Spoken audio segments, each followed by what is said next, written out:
Alors cette semaine, à la fois pas mal de news et à la fois pas trop de news en fait, hein. C'est-à-dire qu'on va commencer par les infos sur la date de sortie de Warhammer Age of Sigmar Dominion, voilà.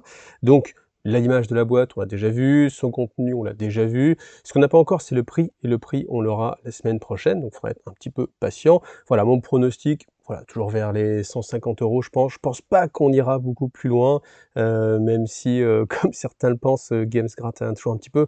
Je pense qu'on va quand même rester sur ce prix assez psychologique en fait de 150 € pour une boîte de démarrage.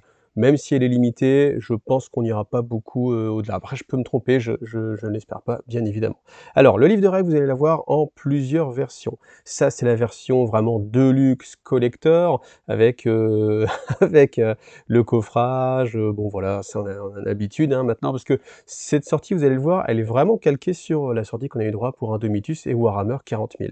Donc, on a aussi la version classique du livre de règles, que vous allez trouver séparément. Euh, Honnêtement, je la trouve assez jolie, voire même plus jolie que cette version-là, parce que à force, en fait, le côté collector, des fois, ça fait un petit peu trop fermé, et je me dis que quand on est 10 ans plus tard, je préfère avoir en fait la version, je sais pas comment exprimer ça, mais la version un peu plus classique. Ça rappelle de bons souvenirs. On est sur bah, voilà, la version originale et non collector. Je sais pas, c'est difficile à exprimer, mais en fait, moi, je préfère cette version-là. Et puis après, il y a toujours, comme pour Warhammer 40 000, eh bien, General's Handbook, le livre général, avec ces deux fascicules. Si vous jouez à Warhammer 40 000 ou si vous avez vu comment c'était pour Warhammer 40 000, pardon, ce sont des petits livrets A5 avec une spirale qui sont vendus, voilà. Alors le prix, difficile à dire, encore une fois, si on est sur 40 000, ça va être sans doute une trentaine d'euros, si c'est la même chose. Dedans, vous avez les profils mis à jour et puis des missions, en fait, les missions classiques. Voilà. Je pense qu'on va vraiment être sur la même chose que ce qu'on a vu sur la sortie de Warhammer 40 000. Donc voilà. À tel point qu'on a même le Path to Glory Diary, qui est juste un livre en fait dans lequel vous pouvez noter, eh bien, vous voyez, ils vous le mettent, hein, c'est comme le Crusade System à Warhammer 40 000. Donc là, voilà, on va être exactement sur la même chose. Donc c'est simplement un livret dans lequel vous pouvez noter eh bien les faits marquants de vos batailles. Bon, voilà, c'est un beau cahier. Ensuite, on a les objectifs. Vous voyez, hein, je vais vous le dire à chaque fois, mais on est vraiment sur la même chose, hein, donc à la fois pas, enfin pas étonné évidemment, mais à la fois aussi un petit peu déçu parce que je trouve ça un petit peu dommage que eh ben, Age of Sigmar se calque autant sur ce qui se fait dans Warhammer 40 000. Je pense qu'on pourrait s'éloigner un petit peu plus et puis voir des choses vraiment différentes. Bon, en tout cas, bon, ces objectifs sont sympas, hein, ils sont assez jolis, voilà. Ensuite, qu'est-ce qu'on a? Eh bien, oh! Ça me rappelle aussi quelque chose, voilà, eh bien des tapis de jeu. Donc tapis de jeu avec, le format standard. Et puis, on continue avec une gauge de combat. Donc là, ça c'est très utile, c'est très joli, mais si elle coûte le même prix que celle de Games, enfin que celle de 40K, c'est pas donné, voilà. Et puis, ça c'est intéressant, de la nouvelle peinture. Alors j'aurais bien aimé des nouveaux contrastes, hein, moi je suis assez fan, hein. C'est quand vous voulez pour la prochaine sortie de contraste. Là, on va se retrouver avec des bases, donc base Tondia Brown.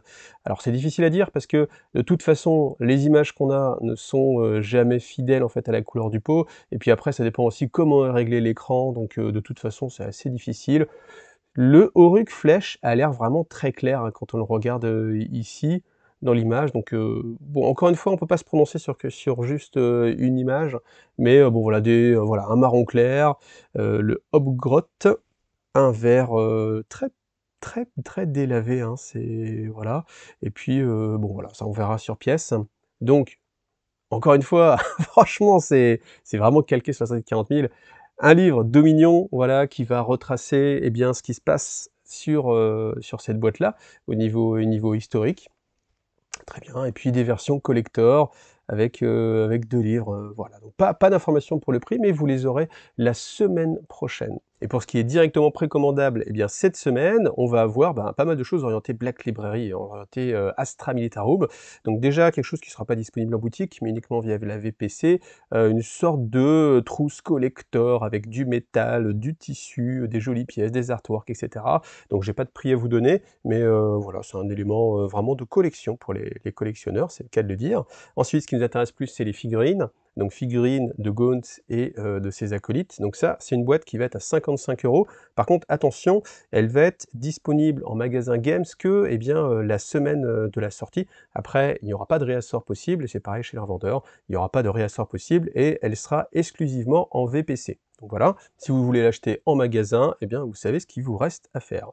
Donc là aussi ensuite un livre collector Sabah World Crusade, je n'ai pas non plus le prix de cet ouvrage, qui a l'air assez joli. Par contre, on va avoir 2 sorties françaises qui sortent en même temps que les versions anglaises, c'est assez étonnant, mais bon voilà, on a La Guerre de Sabah qui va être à 15 €, et puis on a Urdesh, le Serpent et la Sainte à 14 €. Donc ce qu'il y a il y a pas mal de petits clins d'œil en fait dans le Serpent et la Sainte. En fait, vous avez des petits easter eggs justement sur Gaunt. Donc voilà, on va pas le voir directement dedans, mais voilà, si vous êtes familier de l'univers, vous allez avoir ces petits clins d'œil faits pour vous. Et puis, autre chose, on a le repackaging en fait de la boîte de Cadian.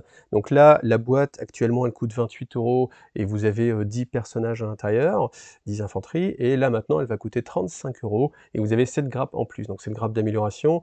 Surtout ce qui est intéressant, c'est les têtes évidemment, enfin les armes lourdes c'est pas mal, enfin les armes spéciales c'est pas mal aussi. Donc les têtes, dans un premier temps, vous avez 25 nouvelles têtes, donc ça c'est quand même pas mal. Je pense que si vous aimez les beats, vous voyez justement celui avec le masque à gaz, je pense que c'est un beats qui va valoir cher, ouais, ou même le casque plus masque à gaz, ça c'est un beats à mon avis qui va valoir son pesant de cacahuètes. Et puis l'équipement en plus avec un fuseur, un sniper, un lance-plasma, un bolter, un pistolet bolter et un pistolet plasma. Voilà. Donc si ça ne vous intéresse pas, eh bien, et que vous voulez de l'infanterie cadienne, dépêchez-vous de prendre les boîtes qui restent, parce que celle-ci va bien sûr remplacer hein, l'ancienne boîte, donc à vous de voir. Et puis si vous aimez justement les nouvelles têtes, vous avez envie de changer un petit peu, et que vous avez envie de récupérer des armes spéciales, eh bien n'hésitez pas à attendre la précommande. Ensuite, on va avoir un petit peu de Blood Bowl avec tout ce qui est cartes en plus, dés spécifiques et plateau pour les Lizardmen. Par contre, c'est pas disponible chez nous en français, donc ce sera VPC. Du coup, donc voilà, ça c'est un petit peu dommage. Voilà. Et puis voilà, donc je vous rappelle, hein, l'information vraiment importante, c'est la date de Dominion. Donc si vous avez envie de la voir, il n'y en aura pas pour tout le monde, on commence à avoir l'habitude, donc soyez au taquet sur la touche F5 quand ce sera dispo sur le site de Games. Et puis, ce qui est plus calme et plus tranquille, rapprochez-vous de votre boutique, rapprochez-vous de votre revendeur, c'est beaucoup plus tranquille aussi. Voilà, merci à vous et à la semaine prochaine.